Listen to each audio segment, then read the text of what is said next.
Night ভাই ধান তো ভালোই হয়েছে। ভালো ধান হয়েছে না? দাঁড়া। কি ব্যাপার ভাই, মারতেছেন কেন? স্যার স্যার স্যার, এই জায়গায় দাঁড়ান, এই জায়গায় দাঁড়ান। হ্যাঁ, তাহলে এই মাঠে। তাহলে তোমরা কি ওকে ডেকে নিয়ে এসো, আমি গাড়িতে বসলাম। ঠিক আছে স্যার। ভাই আপনারা ওই স্যার ডাকতেছে। দাঁড়া, তোর ডাকা। দাঁড়াও দাঁড়াও, স্যার এসে স্যার তোমার ডাকতেছে। হ্যাঁ হ্যাঁ, এই যে আমি এখানে নতুন ওসি বলতেছি, এদিকে এসো। হ্যাঁ, আসতেছি স্যার। হ্যাঁ চলো। হাতের দাঁড়িয়ে নি। আরে ভাই লাঠি ধরে না, লাঠি ধরতে চাও কেন? এরে দেখলে আমার মারতে ইচ্ছা করতে ভাই, ওরে দূরে রাখেন। কি ব্যাপার, তুমি এই কোম্পানির রিটায়ারকে মারধর করছো কেন? ওরে না, আমারই কি করবো, ও যে কাজ করি। আরে আরে মারে না, মারে না, মারি দাও। স্যার, আমার ধান বইতেই পোকা লেগেছে। ও আমারে কি পরামর্শ দিয়েছে জানেন?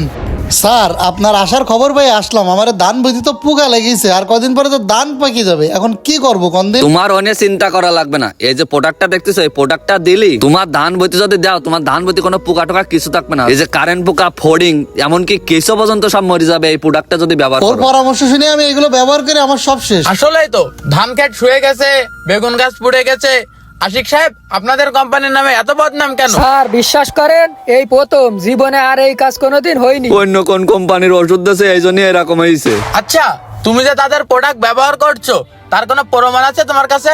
ইনি তো বড় প্রমাণ, আমি ইনার কাছ থেকে নিছি। আর দ্বিতীয় প্রমাণটা আমি আপনার দেখাচ্ছি। স্যার, এই দেখেন দিন, এটা কোন কোম্পানি? এইটা দিয়ে দেখেন আমার বেগুন গাছ পুরো নেই। ঠিকই তো আছে। হ্যাঁ বক্কা সাহেব, এটা তো আপনাদের কোম্পানির মাল। কই দেখি স্যার। হ্যাঁ তো এটা তো আমাদের কোম্পানি। বক্কা সাহেব এরকম হলো কেন? স্যার আমি কিছু জানি না, স্যার আমি কিছু জানি না। এটা তো 2022 সালের ওষুধ, 24 সালে 22 সালের ওষুধ দিছ ওকে। স্যার স্যার স্যার, আমি তো জানি না স্যার। এটি মানে কোনো জায়গাতে আপনার কাছে খুঁটি আইনি দেশে। এই প্যাকেটের ওষুধ তো 2024 সালে জানুয়ারি মাসে এই জায়গায় আইছে। আর আগে তো ছিল ঢাকার দিকে, এইটা তাহলে এখন কোনতে আইছে?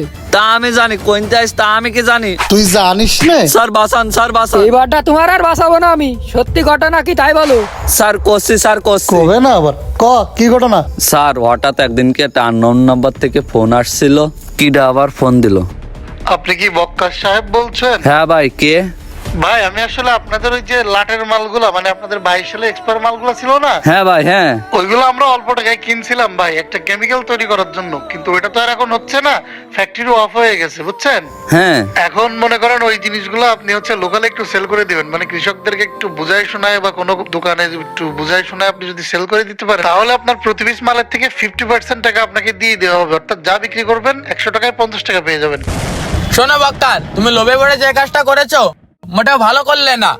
এই যে ধানগুলো নষ্ট হলো, বেগুন গাছগুলো পড়ে গেল, এর জন্য আমাদের দেশে কত টাকা খাদ্য সংকট হবে তুমি জানো? তুমি যে কাজটা করেছো, আমার তো মনে হয় শুধু নাহিদ না, নাহিদের মতো হাজারো কৃষককে এই খুলনা বিভাগের ভিতরে তুমি ঠকাইছো। আর প্রত্যেকটা কৃষক যদি এভাবে